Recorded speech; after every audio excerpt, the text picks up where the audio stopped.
Hi everyone, welcome back. I'm just going to take a second and load our video and our comments. Here we go. And I'm still not quite in focus. Hopefully that's better.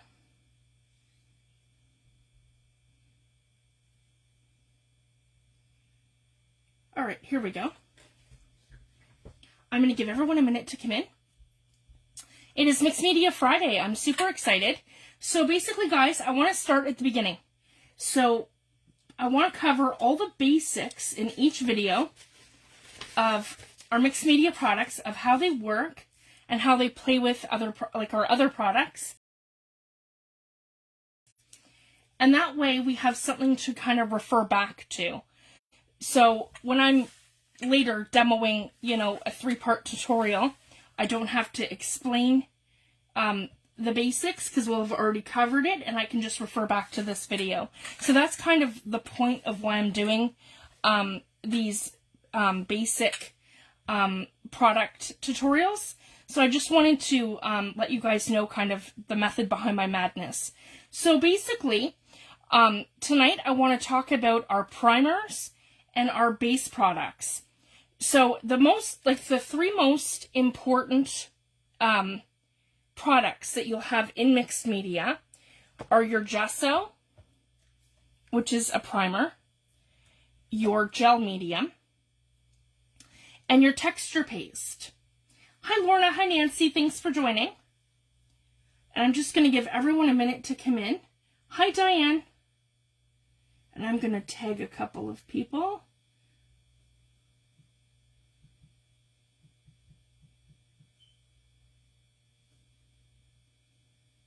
There we go. Hi Lori, thanks for joining.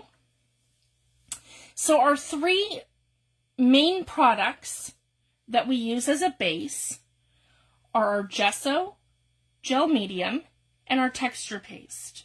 So basically, guys, each of these products act as everything from a base coat, like a primer, to a top coat or a sealer.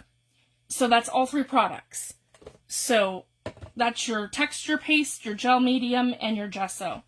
Now, gesso, we'll talk about gesso first.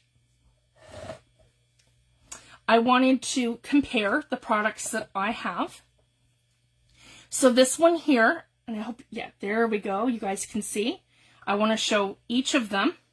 So this one here is Liquitex Basic Acrylics, and it's gesso. And as you guys can see, 16 full ounces. And what I can recommend for you guys is any artist quality gesso is perfect. So there's a billion brands on the market, guys. You can get Prima, you can get Liquitex, there's Ranger products, there's Winsor & Newton, Golden. There's so many products. Just make sure that whatever gesso that you're using is artist quality. I have one here I want to show you. I got it for $3 at my dollar store, and even this too, it's Artist Series and it's professional quality gesso canvas primer. And what you're looking for, guys, is something that looks like this, where it's a nice, thick texture. If you guys can see, you're looking for something that's nice and thick. It's not watery. It's not going to pour out of your container when you do one of these. You're looking for something that's got a really nice consistency, and it kind of goes on buttery. So I just wanted to share that. If you're using a gesso that's more like acrylic paint, that's really, really fine and liquidy, then it's not artist quality. So that, and I understand too, a lot of people like to make their own product, because there are several different recipes that you can use to make your own gesso, make your own texture paste, and make your own stuff. But I just find, guys, it's not artist quality, and once it sits in the containers, it goes moldy. So somebody like me who lives in, anywhere that's like New England weather, or I live right on the ocean, So it's very damp and it's not dry here at all. So that affects it too. So your moisture gets into your products. So the other thing I want to talk about as well is clear gesso. So this product here is from Prima Marketing, Finnibar, or Finnibar. And so basically it would work the same way. And you can also get gesso in black. So I don't actually have any black. I don't think I've ever even used black. So gesso is going to give you that chalky white, and this one here is going to give you clear. So I like to use gesso not only to like prime a canvas. It'll go on any porous surface, like it'll go on paper, wood, cardstock, a book cover, like any little craft project that you're doing, or any sort of canvas, or anything that you basically want to prime that you're going to put pigment on. So I just wanted to share that. And it is a base, so this can be used with your Tim Holtz Distress, and I'm going to show you guys that in a minute. And it can also go like as a base for your acrylic paints, and it plays with your acrylic paints. You can also use it to tone down. I like to do that, using it like as a toner, where I'm toning down. If I find something too bright, you can add some gesso and it kind of tones it down or gives it like a chalky kind of look. So I'm going to be showing all these kind of demos as we go on. But I just wanted to really talk about these main products and why I use them and love them and how they work. And the other thing too, so this is like a chalky white, whereas if you want a base and you want to hide it and you want to put stuff over it and you don't want to see the chalky white without adding pigment, that's when you're going to add that's where you're going to use clear gesso. But as you can see, guys, because like I'm super honest about everything. Oh, okay, I've opened it, but I haven't actually used this. But this one here will dry clear. But it's not really something I use. So again, if I want my gesso to be completely transparent and clear, that I don't see it, I would use this. But again, guys, with the gesso, the white gesso, when you put it down, it'll take any pigment. So covering it's not a problem. You can actually mix your product with it as well. So if I wanted to add reinkers to like a little, and that's the great thing too, guys. I use Tim Holtz Glass Media Matte, and I find that with his matte, I can literally come on here and I can put down all of my, product like on this portion of my mat here. Absolutely, Lori. I will at the end of the video, I will give a full product list of everything that I've demoed tonight. Absolutely. And so right here, I like to, this is where I'm going to pour my mediums, and then I can mix, like, that's where I like to play with it. So you can add your reinker to gesso. You can add your Distress Oxide sprays or your spray stains to gesso. You can then, you can mix your paint in with it, or you can also mix your watercolors in with it. Or you can put it on, let it dry, and then it's going to give your, because you've primed your surface, it's going to give all of your media, that base coat, so all of your colors are more vibrant. So that's the other thing that gesso does. It makes your colors pop, and it makes your colors more true to what they are. So I just wanted to share that. So again, that's the 3 gessos that I have, and I'm going to show you guys. Oh, and I wanted to show you too how this goes on. So I have a tag here, and I have the same stencil that I'm going to be using, and I have a bunch of them dry, guys. So we're not waiting for things to dry tonight. So this is going to go fairly smoothly, where I'm not running a heat tool and I'm not stopping for anything to dry. So I can put it aside and go right on to the next thing. So that's helpful. Okay, I want to make sure I'm completely in focus so you guys can see exactly what I'm doing, because I want you to be able to see, even when I'm gonna pour some out, you can see the consistency of that. And I'm gonna come in with a palette knife. I usually leave my stuff in water, guys, so I can just easily come in And what I want to do is I want to come into my gesso, or this is also how I apply my texture paste and my any product that I'm going to put through my stencil. And I'm going to put it onto the back portion of my palette knife. And then I'm just going to create a smooth motion like this, because you don't want it to smear and smudge under your stencil. Sometimes you get that anyways. And I usually tape my stencils down if I'm doing like a more precise project where I'm concerned about that. And again, I can apply it like this, and I take the back portion of my palette knife to put it down. And then I can reposition my hand, and I can come like this in this motion. And basically what I want to do is scrape evenly across my stencil to make sure that I'm getting a nice, smooth,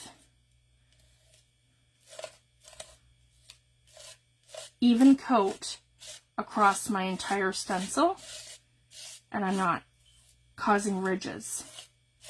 There we go. And I need a little bit more. I have to move for a second. There we go. Hi, Edwin. Thanks for joining. Hi, Cheryl. I'm glad you made it, love. There we go. And we just pick it up like that, and we're just going to apply it. Even a motion like that is fine. We just want to use the back portion of our palette knife to have an even, consistent coat.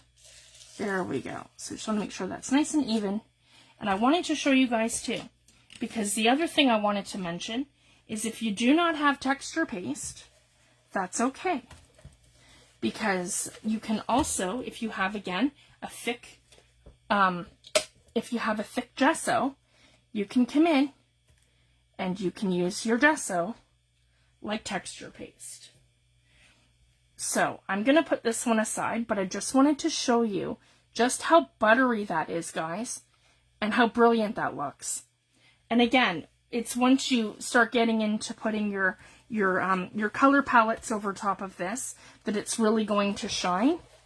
But if you can see the texture on that, it's similar to what, I mean, texture paste is a little bit more raised, but don't feel like you have to run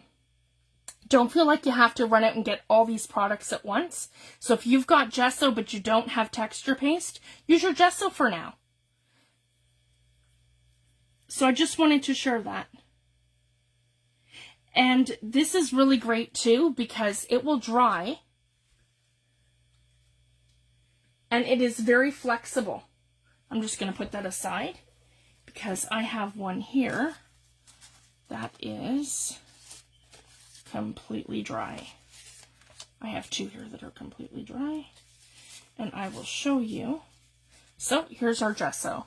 So again, guys, you don't have to worry about it cracking, and it's raised. So it gives it that almost like an embossed look.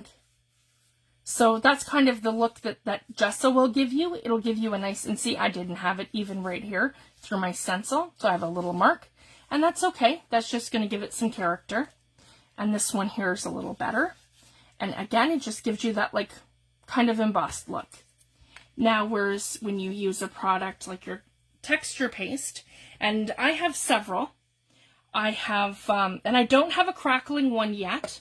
I have one in my Amazon cart that I'm going to pick up because I actually use, Tim Holtz Crackle paint, and I mix that with other products. And I use Crackling, his gel medium, and I'm going to get into those next week. But I'm just going to cover some of the basics this week. So basically, the three that I have in front of me right now are my Light Modeling Paste by Liquitex. So that's here, guys.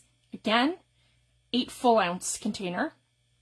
And I find in Canada that Liquitex is a well-known company here, and it's readily available. You can purchase it on Amazon. You can purchase it at Michael's. I've seen it at Walmart, and I've seen it at other local craft supply stores, and also any of your art supply stores. This one here is the texture paste from Ranger. It is 3.9 full ounces. And this is called Transparent Gloss. Now, these are two different products because this one here is going to dry. This is more comparable to the Opaque Matte. This is Transparent Gloss. So that's why I have several products, guys. This one here is going to dry like chalky white, just like your gesso, but it will also take on the pigment of whatever you add to it. So if I wanted to add paint to my texture paste or paint over it, it's going to take pigment. So I'm able to do that no problem. Whereas this one here dries to what I would consider what looks like a plastic finish, kind of like your glossy accents. That's kind of what it reminds me of when your texture paste, the clear one is dry. So this one here, Transparent Gloss. So what I do with this one, I add pigment actually to it, so I don't get the plastic look. I get the look of my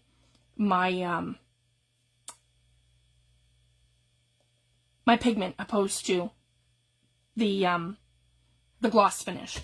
So I just wanted to share that. And a product like this here, Dreamweaver Stencils, Glossy White, so it's Glossy White Embossing Paste.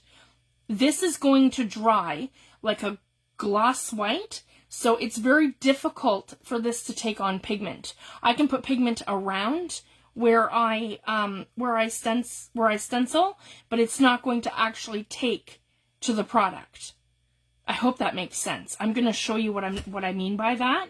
But the first thing I want to do, because this is like now my new favorite product, guys, and I love the size of the container, and this also comes in 16 full ounces. I don't use texture paste all that often. I use my gel medium and my gesso like they're going out of style. So those are, you know, much bigger containers than the 16 full ounces. Whereas I just purchased this one in 8. Because to me, this is going to last me a year. And I'm happy with that. Whereas the other ones are, a 16 ounce gesso and a 16 ounce ultra matte gel medium are going to last me a year. These are products I use every day. And I'm going to get into this one next. So I cannot recommend that enough. So with the light modeling paste, same kind of thing, guys. And I love how this is so like buttery and airy feeling. Kind of looks like marshmallow. That's, you know, it's taking me there. You know, I'm going to show you guys what I mean. I just want to clean off my palette knife. Here we go. So I want to come right into my texture paste like this. And as you can see, it is so creamy and it's so buttery.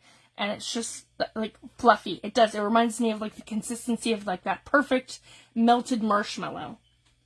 And again, I'm going to grab a tag. And I'm going to show you guys just how buttery and wonderful this is. Oh, sorry guys, my stencil. Yep. My stencil is in water. Oh, and that's another thing I wanted to mention. I am super impressed with the Liquitex products as to how easily it comes off my stencils. I have a little bucket of water beside me, and I'm just kind of, you know, giving them a little rinse without any, like, you know, without having to scrub them. Because there are products, quite a few of them, that it's like you have to really scrub them to get the product off your stencils. So guys, this is just sitting in water, and I'm just wanting to show you. So it's not even sticking to my stencil. And that's my gesso. And I don't have anything in there other than gesso. Hi Renee, thanks for joining. Absolutely. Yeah, you can add coffee to gesso to darken things. Absolutely. Especially in, you know, in our journals that we do. I love that combination, gesso and coffee.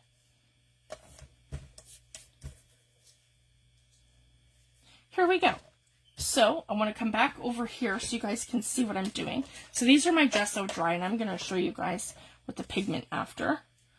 Here we go. I just want to make sure. There, so you guys can see what I'm doing. here we go. And I'm going to put my stencil across here. I don't even have to do the whole thing. Let's just come in and just do the whole one side for now. Here we go. So I have my my light modeling paste. Because you can also buy this product heavy. And for what we do, guys, with paper and in our journals, I would recommend the light modeling paste opposed to the heavy one. The heavy one is going to give you like a really 3D effect. And I think that's probably more beneficial on something like a canvas that you're looking for this, like, you know, supreme three-dimensional look. You could also want a book cover, but just for your, you know, your regular pages and tags, I recommend the light modeling paste. And it's also going to dry and be flexible. So that's also important too, so that it's flexible without cracking. So I just wanted to share that. Here we go. So same kind of thing. Just want to make sure I have that nice even coat over the entire thing. Oh, and I see I ended up doing the entire thing because I'm talking and not paying attention. Here we go. And again, great little containers. And I've got a rolling cart beside my desk now to hold all of this kind of stuff. And same thing, guys. I'm just going to go in, pull it off my stencil, and put it right into the water and not think about it. So this is where this shines.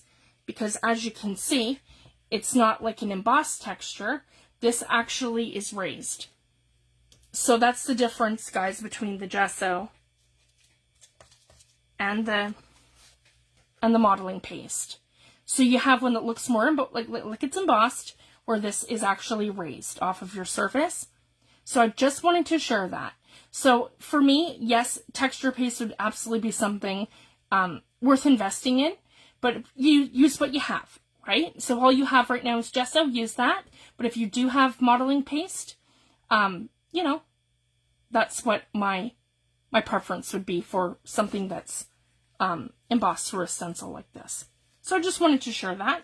So again, I'm going to put this wet one aside because I have two dry ones. And now that I've showed you guys the consistency of those products, I want to go ahead and go in with my products. So, sorry guys, I'm going to clean up my mess as I go. Because, yeah.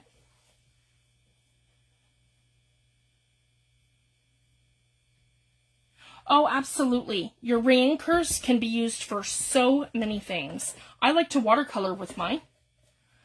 Initially, I was a little hesitant about doing that, but you know what? You end up with all this concentrated color, and you just keep mixing water, mixing water, mixing water, mixing water, and you get 6 or 7, even 8 variations of the same color just by adding water and like going from maximum pigment to less pigment. So it gives you that full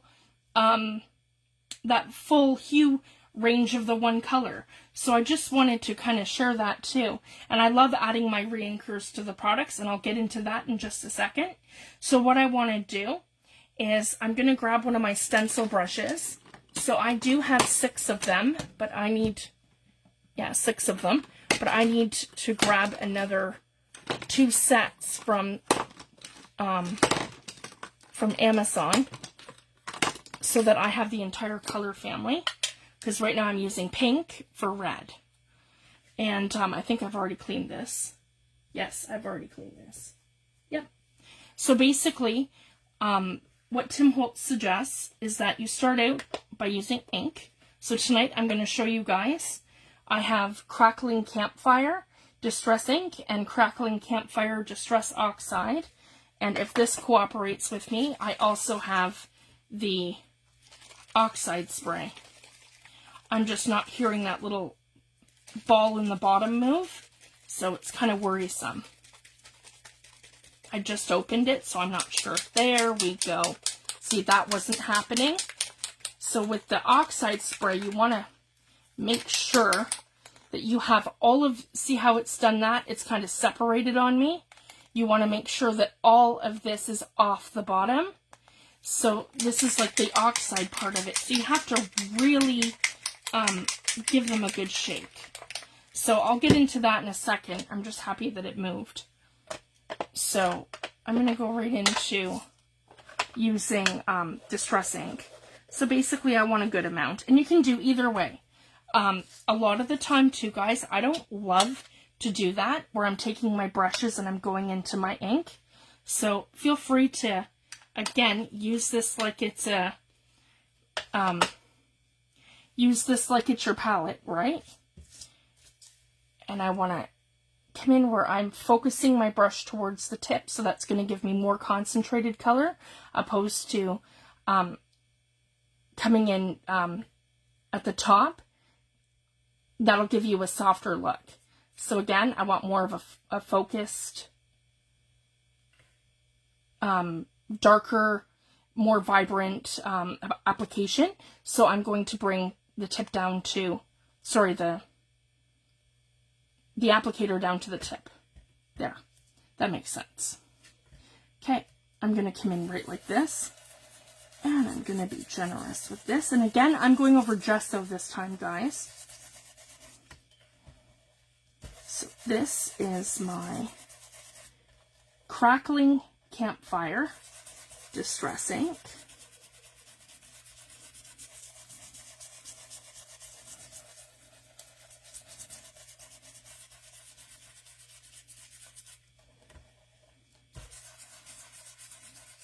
So as you guys can see, that gesso is giving me a super vibrant pigment on top. And again, I can go from a ink into an oxide pad. But you can't go from an oxide pad back to an ink. You have to make sure you're cleaning your brush. So again, I'm just gonna do one of these. And I just want to compare for you guys so you can see the difference. And same thing. Getting it focused here.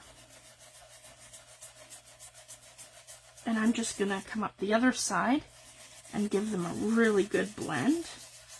So one side is done in ink, and then I've kind of met in the middle. And this side is done with oxide.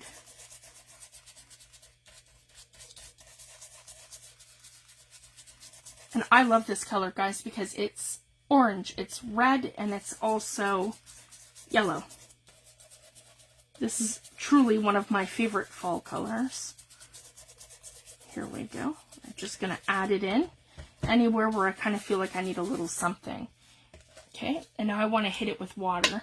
And I have sad news. I've had this bottle for about, well over 3 years. And my my sprayer went.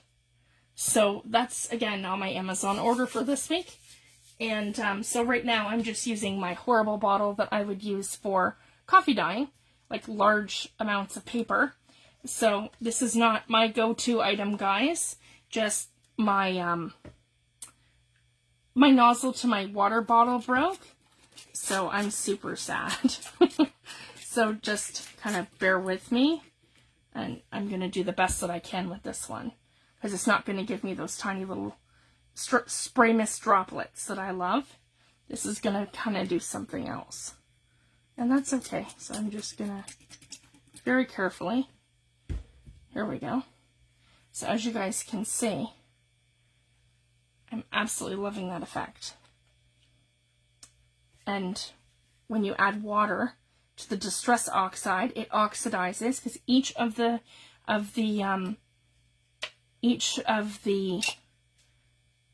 oxides are infused with undertones of another color. So it truly is amazing the way that they oxidize. Whereas when you wet your watercolor, when you wet the Distress inks, it's going to give you something that's more like a watercolor effect. There we go, I've got my lid back on that. So I'm going to put this one aside. And this one here, and I want to show you this technique as well. I just don't have the other portion of my mat on here. So again, anything here, I can just kind of add a little bit of water to it. and I can bring my tag, and I can come in and I can pick it up. So I can do that without any real rhyme or reason. And Tim Holtz likes to dry his, and I'm not worried about that right now, because what I want to do is I want to wet my tag. And again, guys, the base is done in gesso. So I've just picked up what ink I have there. I'm going to wet this just a little bit. Nothing too crazy. Just make sure it's, you know, just kind of, there we go. It's nice and wet. And then I'm going to come in with my Distress Oxide spray in Crackling Campfire. I just need to make sure that this is all up off the bottom.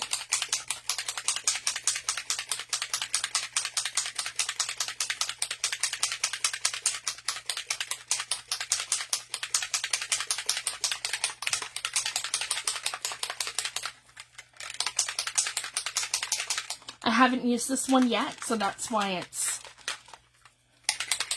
all stuck on the bottom. There we go. I think that should be okay now. And again, you want to do like a motion that's kind of like this, where we're not bullseyeing it. So again, just kind of one of these. There we go. I really like that. Same thing, we're just going to do the same kind of thing where we come in with our water and just, there we go. And I want to come in right away and dry it.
Doesn't have to be perfectly dry, but I don't want it soaking wet either. And then I can come in and just kind of give it a little bit more something. There we go. Anywhere I kind of missed. And then I can move and spread this around like that. Maybe up at the top a little bit more. And then what I like to do too now for that second part of the coat is just pick it up and start moving it around. Here we go. And I'm just going to let that completely dry. But I want to pick up like right here. There we go. Perfect. So I'm going to let those dry. And I can come in with a wipe and pick it up. Or what I like to do, and this is going to, do I have another gesso here? No, but I do have 2 of the modeling paste. So again, to kind of show you guys the same thing, we're going to come in with our tag with modeling paste. Like that. And see, guys, it picks up the pigment really well. Gesso's a primer and a base, but as you can see, I'm going to get that white chalky effect underneath because it does with whatever the composition is of the oxides, it's going to kind of repel it. So if you guys can see that, it's almost like a resist effect. It does take it, but I'm still getting that chalky white. Whereas you're going to see the difference with the modeling paste.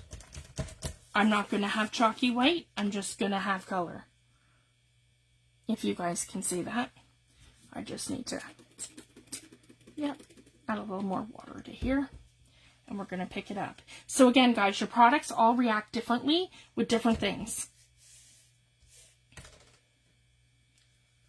So that's the other really cool thing about having all these products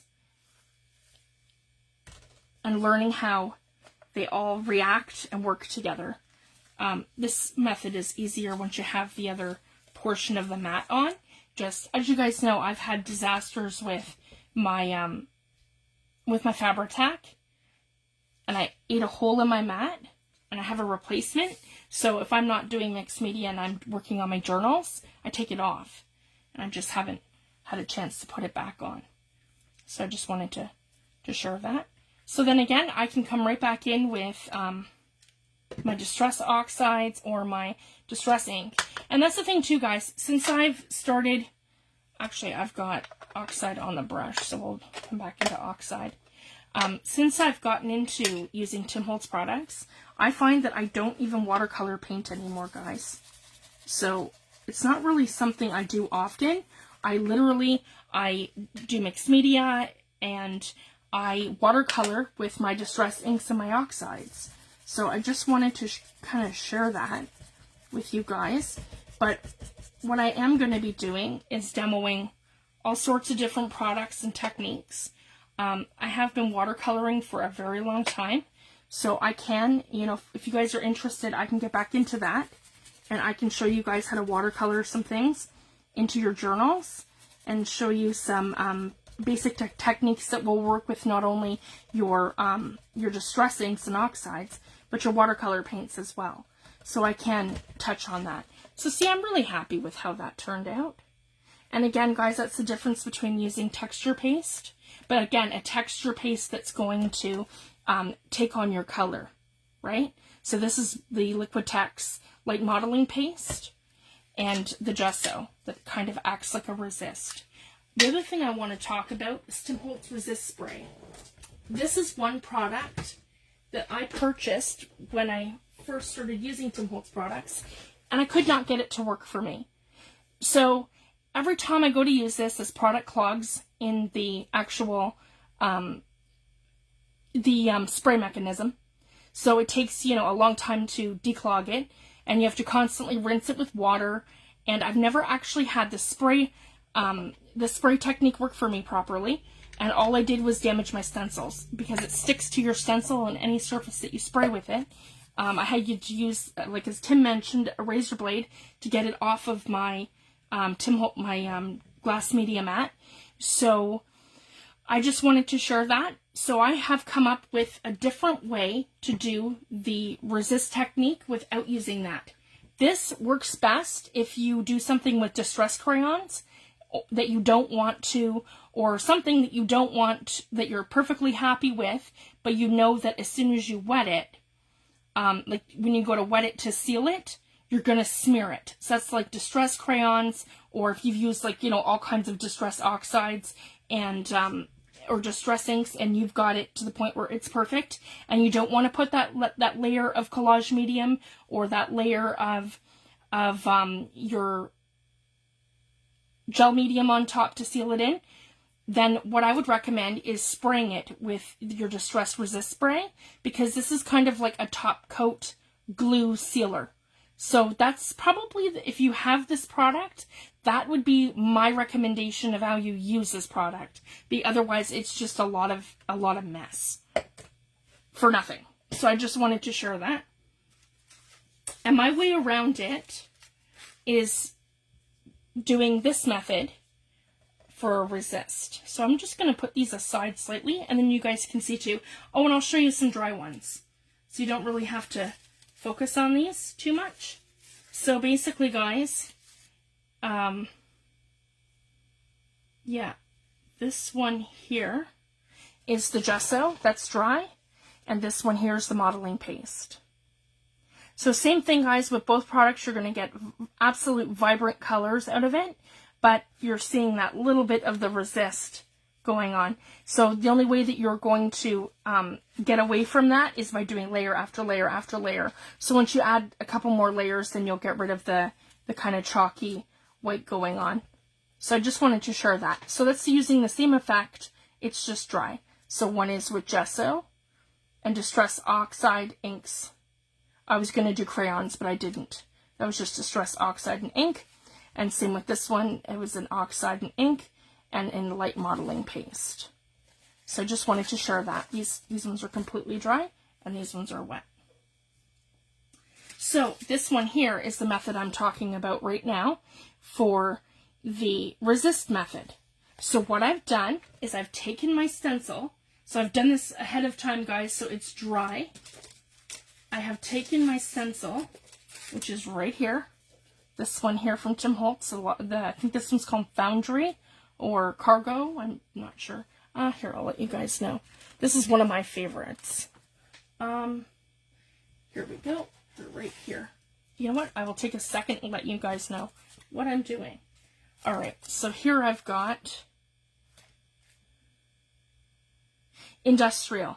This one here is called Industrial, THS051. This one here's the other one, and I'll be using this one. This is new to me. This one here is this one here, and this is Splatters THS009. And what did I do with the packaging for the other one? Should be just right here, handy.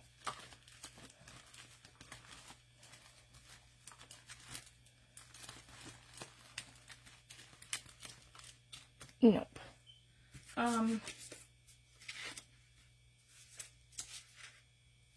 It's the new fall one that I just had.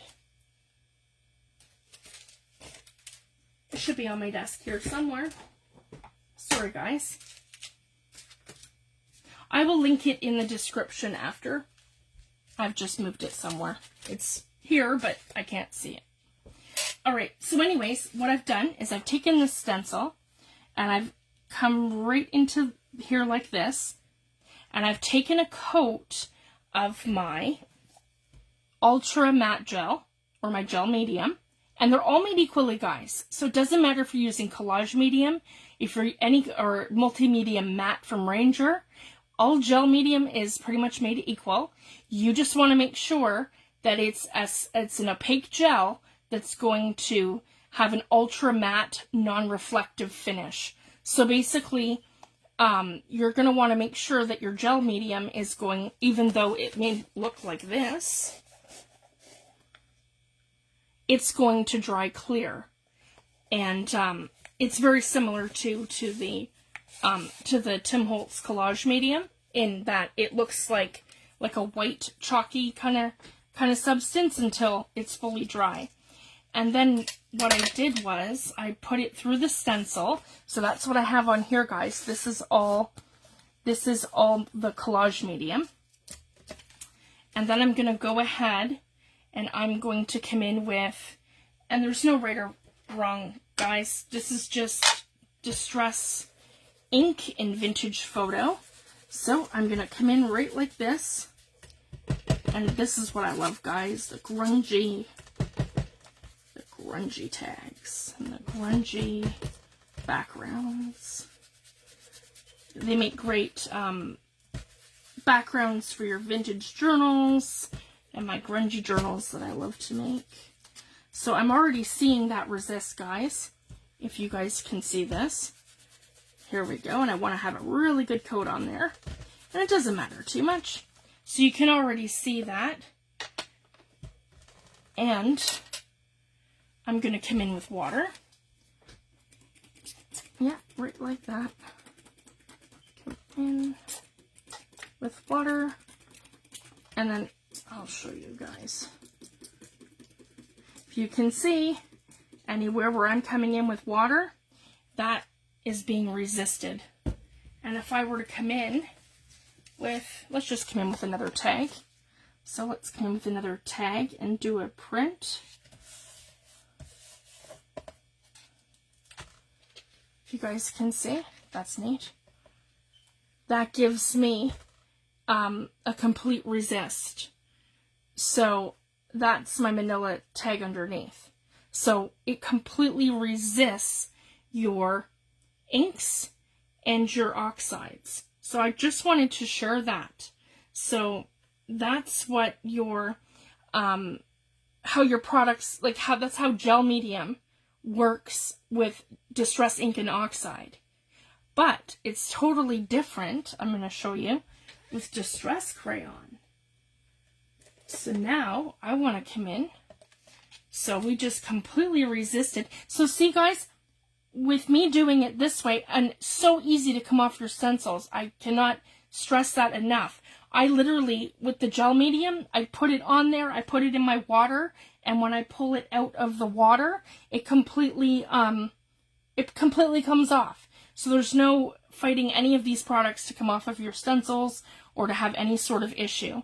And again, with this, it's really awesome because you get the same resist effect that you'd get with this without the huge mess and then worrying about whether or not you've got an even coat under your stencils. And because it's a spray, it's very difficult to get it to go even over your stencils and for it not to leak underneath your stencils.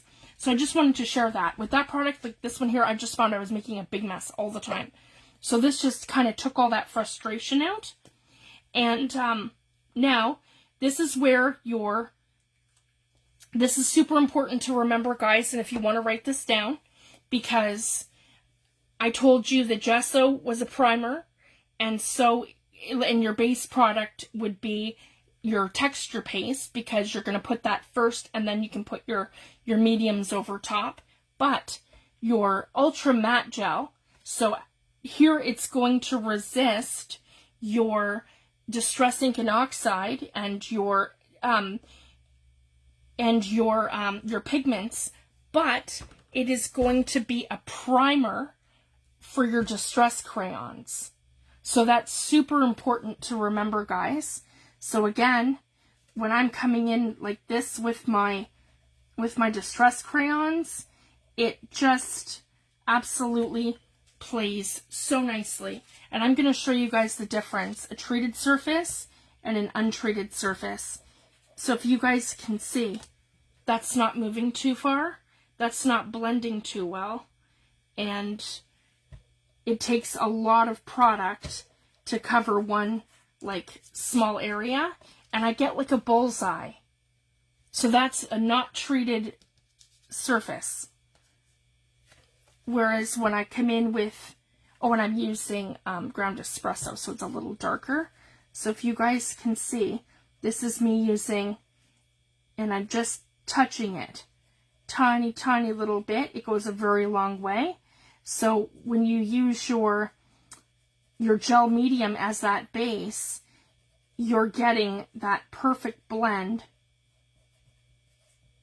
across the surface. So whatever's in that gel medium is reacting with the pigment in your distress crayons.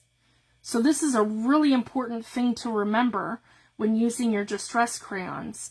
And it will, and I'm, pro anything that's going to help with the longevity of a product, right? So again, a tiny little bit goes a very long way. So as you can see, and I'm going to hold that up, guys, that took my pigment perfectly. So whereas that resisted my ink and my oxide, it worked perfectly with my distress crayons. So I just wanted to share that with you guys. And I'm super happy with how that looks. And again, with a non-treated surface. And the same thing too, you can come in and go over your gesso. Okay, I want something that isn't as wet, where I have gesso as the base. Okay, that's light modeling paste. Here we go, we have gesso. So the same thing, let's come in, and I have a little brown branch in the corner. We're going to take the ground espresso distress crayon, and we're going to go over top of our little branch here.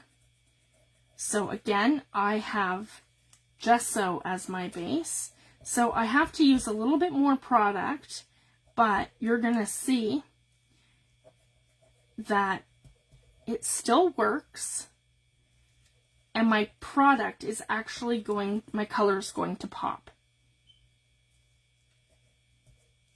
So this is a great product too for popping your pigment colors. So I just wanted to share that. Here, we can do this little part of the leaf here too in brown. There we go. So we can have that in the corner. Oh, and it goes right off the page here. Here we go. There we go. Just to accentuate the branch. There. So if you guys can see that. That's over crayon over gesso and crayon over gel medium. So it's a primer for your distress crayons.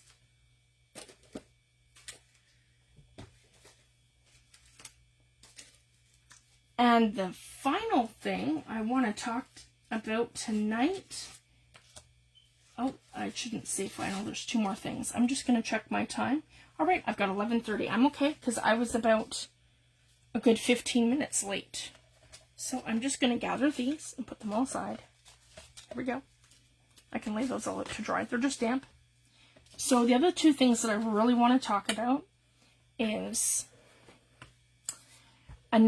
so basically we have our regular, and I've explained them, our regular embossing paste, our modeling paste or our texture paste. So now we have texture.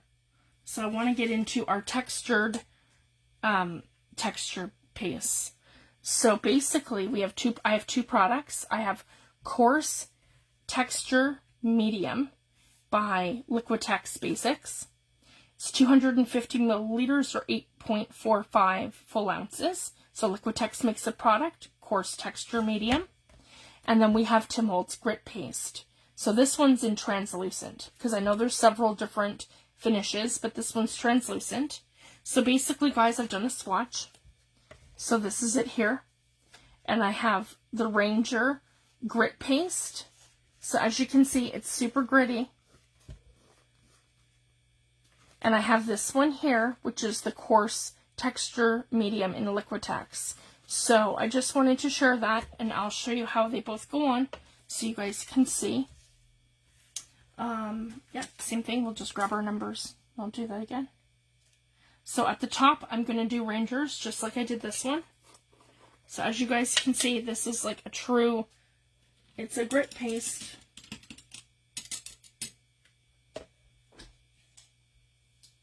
Just wiping off. There we go, so I don't contaminate products.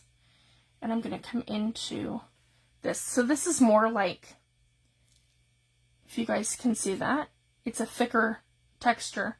Whereas the modeling paste goes on kind of more buttery, like cream. And this is a lot thicker. So if you can see that, this is more like a mud. If that makes sense. And I probably need about half that amount. I don't need a lot, because I'm just doing a very little area to show you guys. So this is grit paste.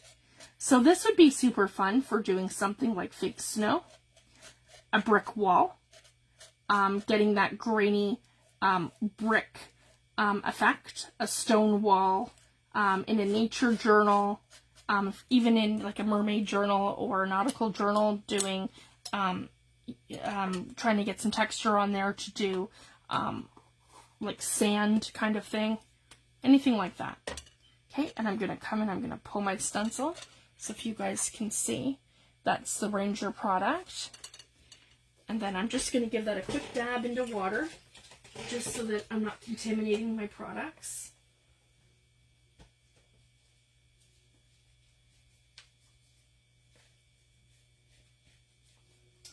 And then I'm going to come in and I'm going to show you guys the next one, which is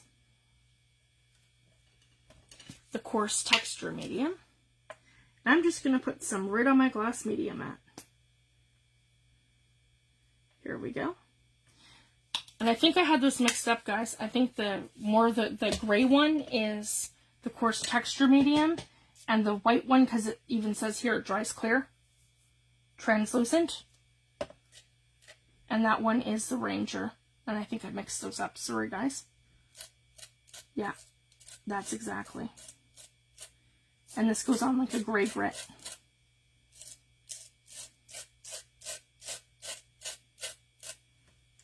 And there we go.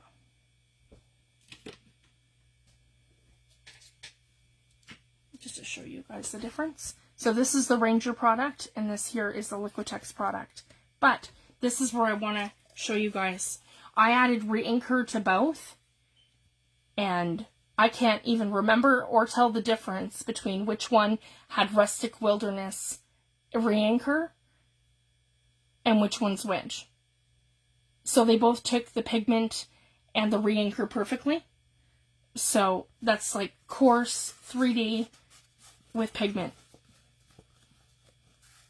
So it's up to you guys. I can demo that again, or you guys can just see what it does with reinker. Because I have one more thing I want to show.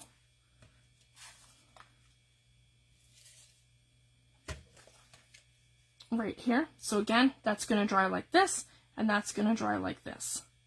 And both take pigment. And even after, just to kind of show you guys, let's take something, yeah, let's just take our vintage photo, because I can use this for something, over top of the grit paste. Let's see how they take pigment. There we go. And this one's the one that's already dry.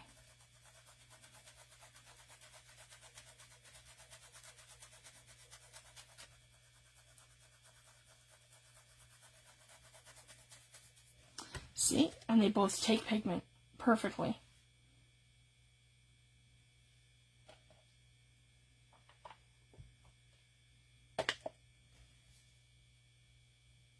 So that's good to know too. So we took that a step further. Hi Joyce, thanks for joining, love.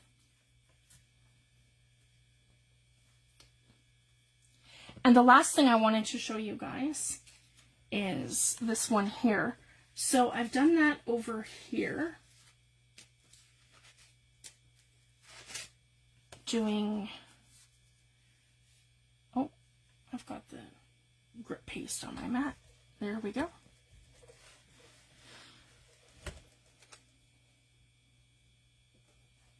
Yeah, you can't. Absolutely, Edwin. You can't tell the difference when you add the ink to them. They dry exactly the same way. They have that same grit texture. Just, you know, whatever's available to you. Whichever product is more affordable for you. And whichever product you prefer. So that's the difference between grit paste and coarse texture medium in Liquitex Basics. These are more readily available in Canada. It's harder to get the Tim Holtz products here. So again, on this one I've done the resist technique, and I've done that, but I think what I'm going to do, I'm just going to show this, but I want to demo, yeah, we can just go back to this one. That's okay. So this one's pretty much dry. Instead of, yeah, we can do that another day. Okay, so basically I wanted to talk about these two products, and this is the I am going to need that, just hold that thought. This is the Dreamweaver Stencil Glossy White Embossing Paste. It does not take on pigment. It has a plasticky gloss finish. And I find that once it dries, it acts like a resist to your ink. And you can see the difference between using the Dreamweaver and using the the light modeling paste. You can see the difference between the two. So this one kind of has that gloss finish and the pigment didn't stick, but still a really neat effect. But this one here did, and it's more matte. So it just, again, depends on what look you're going for. So that's the benefit of having different products. So I just wanted to point that out. That is the difference between the two. So that's a glossy white embossing paste. And that goes for any of the companies. So like a glossy finish or a glossy white is going to give you that effect. And a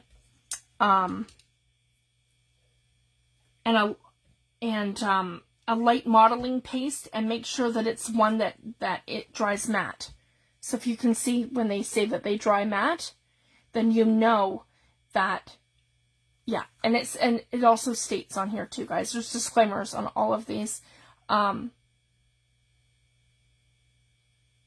for acrylic colors and mediums only. So yeah, basically anything water-based. They're basically telling you just don't mix it with oil paints. Yeah. And it tints with color or overpaint. So you can do both. You can tint it and use it, or you can color over top of it.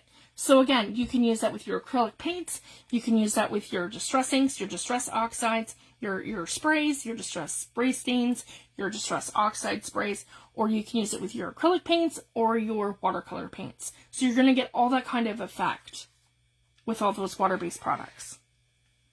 So I just wanted to share that. Now, this is the reason why this is one of my absolute favorite texture pastes. So it doesn't matter kind of what else I buy that kind of plays with it or goes along with it. This is always going to be a favorite, and this is why. When you mix it with, and I did two here to compare to this one.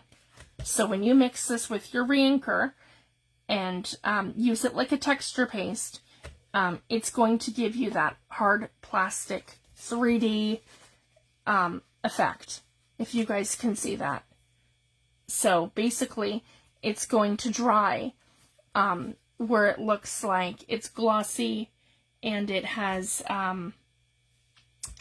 all the ridges of where you put your brush strokes, because I wanted to show you guys that, and your palette knife or any of those things. And I just wanted to share that because that is just so awesome.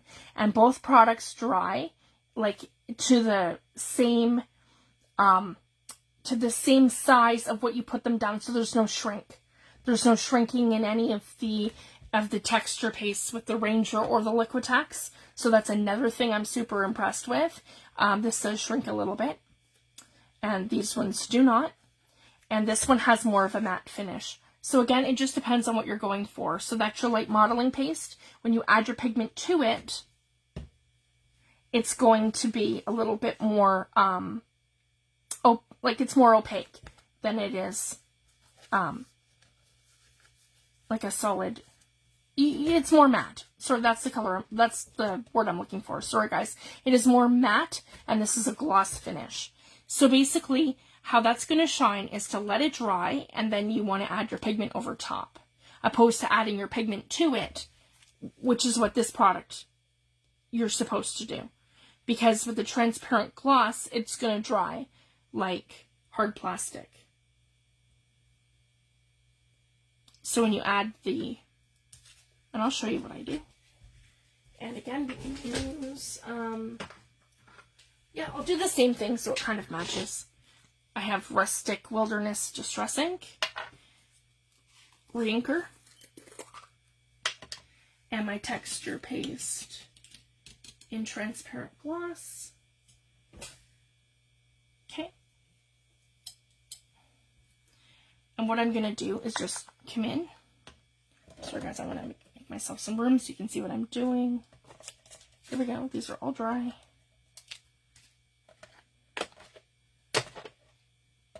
Here we go. There we go. So I just want to come into my texture paste. I like to give it a good stir.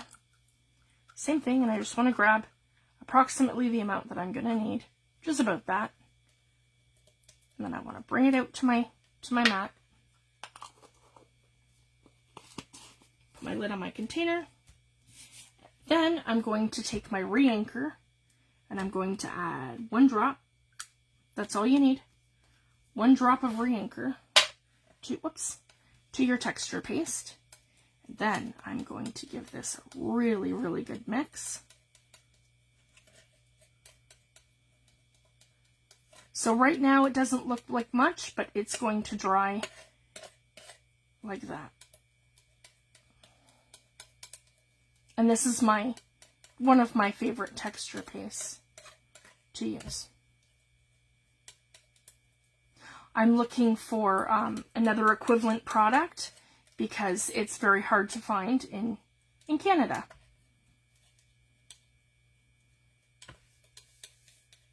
You can find it, but it's hard to get it consistently. So I just wanted to share that. Here we go. And maybe we'll come in with a splatter. That kind of sounds fun. Over top of our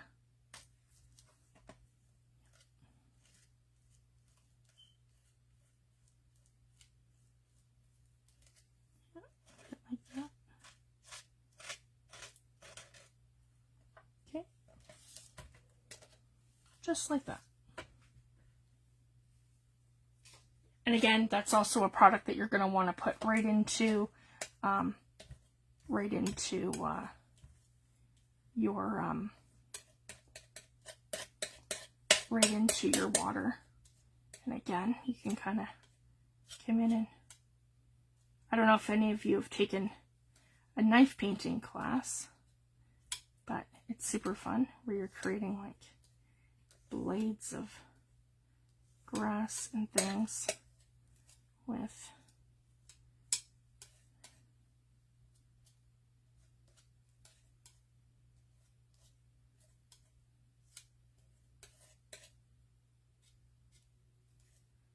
add some texture.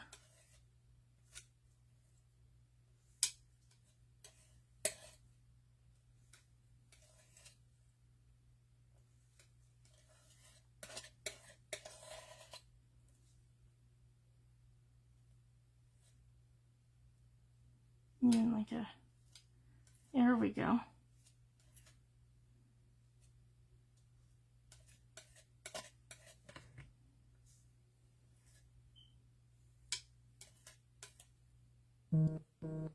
And I could come in and add other product to create flowers. Or I could add, you know, my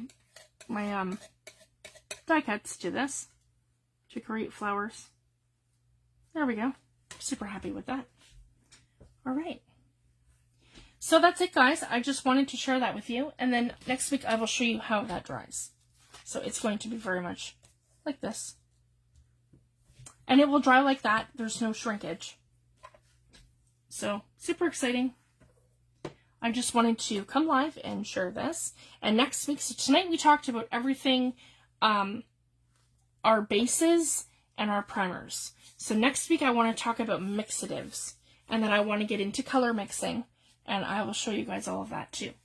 So I'll be back next week on Wednesday. Thank you so much, everyone. Have a fabulous weekend. And I will see you soon. Thanks, everyone. Good night.